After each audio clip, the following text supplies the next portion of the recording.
जय माता रानी। माता रानी की कृपा आप लोगों पर सर्वदा बनी रहे। शुक्रवार के दिन संतोषी माता की कथा सुनने या पढ़ने मास से ही सभी प्रकार की मनोकामनाएं पूर्ण होती है। अब कथा आरंभ। एक बुढ़िया थी और उसके 7 पुत्र थे। 6 कमाने वाले थे, एक निकम्मा था। बुढ़िया माँ 6 की रसोई बनाती, भोजन कराती और पीछे से जो बचता सो 7वें को दे देती। परंतु वह भोला था, मन में कुछ विचार न करता था। एक दिन अपनी बहू से बोला, देखो मेरी माता का मुझ पर कितना प्यार है। वह बोली, क्यों नहीं, सबका जूठा बचा हुआ तुमको खिलाती है। वह बोला, ऐसा कभी नहीं हो सकता है। मैं जब तक अपनी आंखों से न देखूं मान नहीं सकता। बहू ने कहा, देख लोगे तब तो मानोगे। कुछ दिन बाद बड़ा त्योहार आया। घर में 7 प्रकार के भोजन, चूरमा, लड्डू बने। वह जांचने को सिर दर्द का बहाना कर पतला कपड़ा सिर पर ओढ़कर रसोई में सो गया और कपड़े में से सब दिखता रहा। 6 भाई भोजन करने आए। उसने देखा माँ ने उनके लिए सुंदर सुंदर आसन बिछाए हैं। 7 प्रकार की रसोई परोसी। वह आग्रह करके उन्हें जिमाती। वह देखता रहा। जब भाई भोजन करके उठे तब जूठी थालियों में से लड्डुओं के टुकड़े को उठाया और एक लड्डू बनाया। जूठन साफ कर बुढ़िया माँ ने उसे पुकारा, उठ बेटा। 6 भाई भोजन कर गए, अब तू ही बाकी है। उठ न, कब खाएगा। वह कहने लगा, माँ मुझे भोजन नहीं करना, मैं परदेश जा रहा हूँ। माता ने कहा, कल जाता हो तो आज ही चला जा। वह बोला, हाँ हाँ आज ही जा रहा हूँ। यह कहकर वह घर से निकल गया। चलते समय बहू की याद आई। वह गौशाला में कंडे थाप रही थी। जाकर वह बोला, मेरे पास तो कुछ है नहीं, यह अंगूठी है सो ले लो और अपनी कुछ निशानी मुझे दे दो। वह बोली, मेरे पास क्या है, यह गोबर भरा हाथ है। यह कहकर उसकी पीठ में गोबर के हाथ ही थाप मार दी। वह चल दिया। चलते चलते दूर देश में पहुंचा। वहां एक साहूकार की दुकान थी। वहीं जाकर कहने लगा, भाई मुझे नौकरी पर रख लो। साहूकार को जरूरत थी। बोला, रह जा। लड़के ने पूछा, तनख्वाह क्या दोगे। साहूकार ने कहा, काम देखकर दाम मिलेंगे। साहूकार की नौकरी मिली। वह सवेरे 7 बजे से रात तक नौकरी करने लगा। कुछ दिनों में दुकान का सारा लेन देन हिसाब, ग्राहकों को माल बेचना, सारा काम करने लगा। साहूकार के 7-8 नौकर थे। सब चक्कर खाने लगे कि यह तो बहुत होशियार बन गया है। सेठ ने भी काम देखा और 3 महीने में उसे आधे मुनाफे का साझीदार बना लिया और 12 वर्ष में वह नामी सेठ बन गया और साहूकार सारा कारोबार उसके ऊपर छोड़कर बाहर चला गया। अब बहू पर क्या बीती सुनो। सास ससुर उसे दुख देने लगे। सारी गृहस्थी का काम करा के उसे लकड़ी लेने जंगल भेजते और घर की रोटियों के आटे के भूसे से जो भूसी निकलती उसकी रोटी बनाकर रख दी जाती और फूटे नारियल की नरेली में पानी। इस तरह दिन बीतते रहे। एक दिन वह लड़की लेने जा रही थी, लकड़ी लेने जा रही थी। रास्ते में बहुत सी स्त्रियां संतोषी माता का व्रत करती दिखाई दी। वह वहीं खड़ी हो कथा सुनकर बोली, बहनों, तुम किस देवता का व्रत करती हो और इसके करने से क्या फल होता है? इस व्रत के करने की क्या विधि है? यदि तुम अपने इस व्रत का विधान मुझे समझाकर कहोगी तो मैं तुम्हारा बड़ा एहसान मानूंगी। तब उनमें से एक स्त्री बोली, सुनो, यह संतोषी माता का व्रत है। इसके करने से निर्धनता, दरिद्रता का नाश होता है, लक्ष्मी आती है, मन की चिंताएं दूर होती है, घर में सुख आने से मन को प्रसन्नता और शांति मिलती है। यह सुनकर बहू चल दी। रास्ते में लकड़ी के बोझ को बेच दिया और उन पैसों से गुड़ चना ले माता के व्रत की तैयारी कर आगे चली और सामने मंदिर देख पूछने लगी, यह मंदिर किसका है? तो लोग कहने लगे, संतोषी माता का मंदिर है। यह सुन माता के मंदिर में जा माता के चरणों में लौटने लगी। दिन हो विनती करने लगी, माँ, मैं निपट मूर्ख हूँ, व्रत के नियम कुछ नहीं जानती, मैं बहुत दुखी हूँ। हे माता, हे जगजननी, मेरे दुख दूर कर दो, मैं तेरी शरण हूँ। माता को दया आई। एक शुक्रवार बीता कि दूसरे शुक्रवार को ही उसने पति का पत्र आया और तीसरे को उसका भेजा हुआ पैसा भी आ पहुंचा। यह देख जेठानी मुंह सिकुड़ने लगी। इतने दिनों में इतना पैसा आया, इसमें क्या बुराई है? लड़के ताना देने लगे। काकी के पास अब पत्र आने लगे, रुपया आने लगा। अब तो काकी की खातिर बढ़ेगी, अब तो काकी बुलाने से भी नहीं बोलोगी। तो वो बेचारी सरलता से कहती, भैया पत्र आवे, रुपया आवे तो हम सबके लिए अच्छा है। ऐसा कहकर आंखों में आंसू भरकर संतोषी माता के मंदिर में मातेश्वरी के चरणों में गिरकर रोने लगी। माँ, मैंने तुमसे पैसा नहीं मांगा, मुझे पैसे से क्या काम है? मुझे तो अपने सुहाग से काम है। मैं तो अपने स्वामी के दर्शन और सेवा मांगती हूँ। तब माता ने प्रसन्न होकर कहा, जा बेटी, तेरा स्वामी आएगा। यह सुन खुशी से बावली हो घर जा काम करने लगी। अब संतोषी माँ विचार करने लगी, इस भोली पुत्री से मैंने यह तो कह दिया तो तेरा पति आएगा, पर आएगा कहाँ से? वह तो इसे स्वप्न में भी याद नहीं करता। उसे याद दिलाने के लिए मुझे जाना पड़ेगा। इस तरह माता बुढ़िया के बेटे के पास स्वप्न में प्रकट हो कहने लगी, साहूकार के बेटे सोता है या जागता है? वह बोला, माता, सोता भी नहीं हूँ, जागता भी नहीं हूँ, बीच में ही हूँ, कहो क्या आज्ञा है?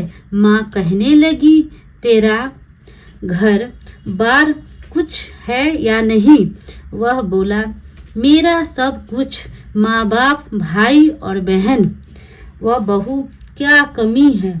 माँ बोली, भोले पुत्र, तेरी स्त्री घोर कष्ट उठा रही है, तेरे माँ बाप उसे दुख दे रहे हैं, वह तेरे लिए तरस रही है, तू उसकी सुधि ले। वह बोला, माता यह तो मुझे मालूम है, परंतु जाऊं कैसे? परदेश की बात है, लेन देन का कोई हिसाब नहीं, जाने का कोई रास्ता नजर नहीं आता, कैसे चला जाऊं? माँ कहने लगी, मेरी बात मान, सवेरे नहा धोकर संतोषी माता का नाम ले, घी का दीपक जला, दंडवत कर और दुकान पर जा बैठना। तब देखते देखते तेरा लेन देन सब चुक जाएगा, माल बिक जाएगा, सांझ होते होते धन का ढेर लग जाएगा। तब सवेरे बहुत जल्दी उठकर नहा धोकर संतोषी माता को दंडवत कर घी का दीपक जला, दुकान पर जा बैठा।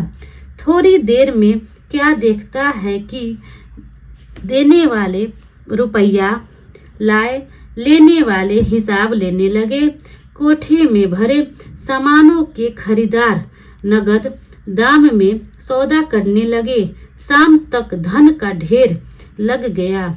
माता का यह चमत्कार देख खुश हो मन में माता का नाम ले घर ले जाने के वास्ते गहना कपड़ा खरीदने लगा और वहाँ के काम से निपट तुरंत रवाना हुआ।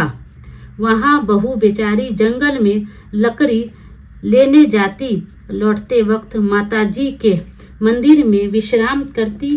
वह तो उसका रोज रुकने का स्थान ठहरा। दूर से धूल उड़ती देख वह माता से पूछती है, हे माता, यह धूल कैसी उड़ रही है? माँ कहती है, हे पुत्री, तेरा पति आ रहा है, अब तू ऐसा कर, लकड़ियों के 3 बोझ बना ले, एक नदी के किनारे रख, दूसरा मेरे मंदिर पर और तीसरा अपने सिर पर।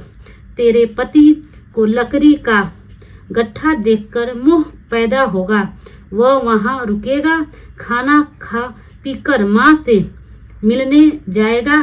तब तू लकड़ी का बोझ उठाकर जाना और बीच चौक में गड्ढा डालकर 3 आवाजें जोर से लगाना, लो सासू जी लकड़ियों का गट्ठा लो, भूसी की रोटी दो और नारियल के खोपरे में पानी दो। आज मेहमान कौन आया है?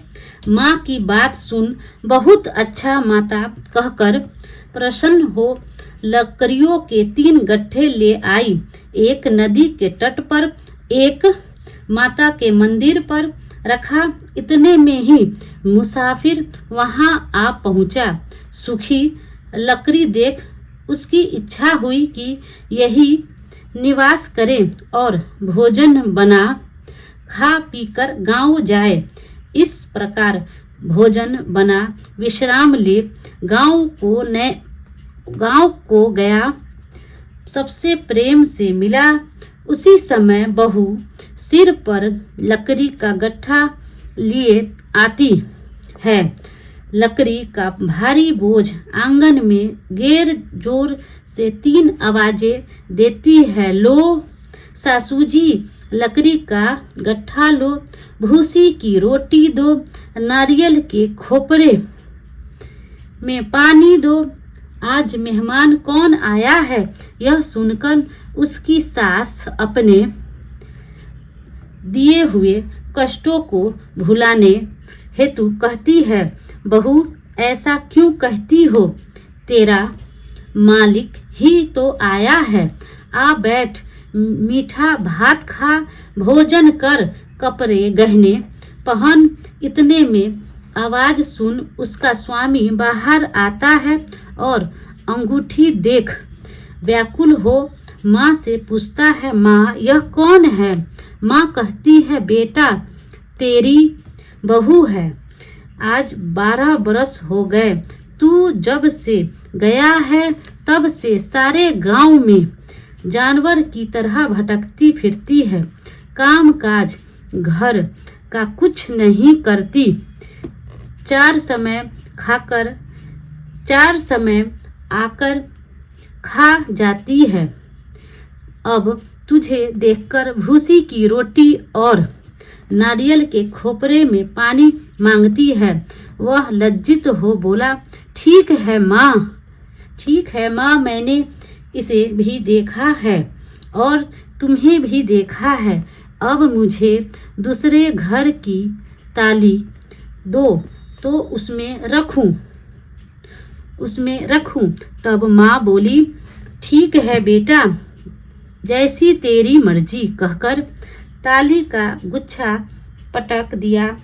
उसने ताली ले दूसरे कमरे में, जो तीसरी मंजिल के ऊपर था, खोलकर सामान जमाया। एक दिन में ही वहाँ राजा के महल जैसा ठाट बाट बन गया।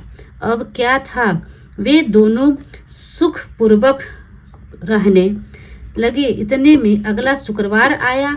बहू ने अपने पति से कहा कि मुझको माता का उद्यापन करना है। पति बोला, बहुत अच्छा है, खुशी से करो। वह तुरंत ही उद्यापन की तैयारी करने लगी। सेठ के लड़कों को भोजन के लिए कहने गई। उन्होंने मंजूर किया, परंतु जेठानी अपने बच्चों को सिखाती है कि देखो रे, भोजन के समय सब लोग खटाई मांगना, जिससे उसका उद्यापन पूरा न हो। लड़के जिमने आए, खीर पेट भर खाई, परंतु याद आते ही कहने लगे, हमें कुछ खटाई दो, खीर खाना हमें भाता नहीं। देखकर अरुचि होती है। बहू कहने लगी, खटाई किसी को नहीं दो जाएगी, यह तो संतोषी माता का प्रसाद है। लड़के उठ खड़े हुए, बोले, पैसा लाओ। भोली बहू कुछ जानती नहीं थी, सो उन्हें पैसे दे दिए। लड़के उसी समय करके इमली खाने लग गए। यह देख बहू पर माताजी ने कोप किया। राजा के दूत उसके पति को पकड़कर ले गए। जेठ जेठानी मनवाने खोटे वचन कहने लगे। लूट कर धन इकट्ठा कर लाया था, सो राजा के दूत उसको पकड़ ले गए। अब सब मालूम हो जाएगी जब जेल हवा खाएगा। बहू से यह वचन सहन नहीं हुए। रोती रोती मंदिर में गई और बोली, हे माता, तुमने यह क्या किया?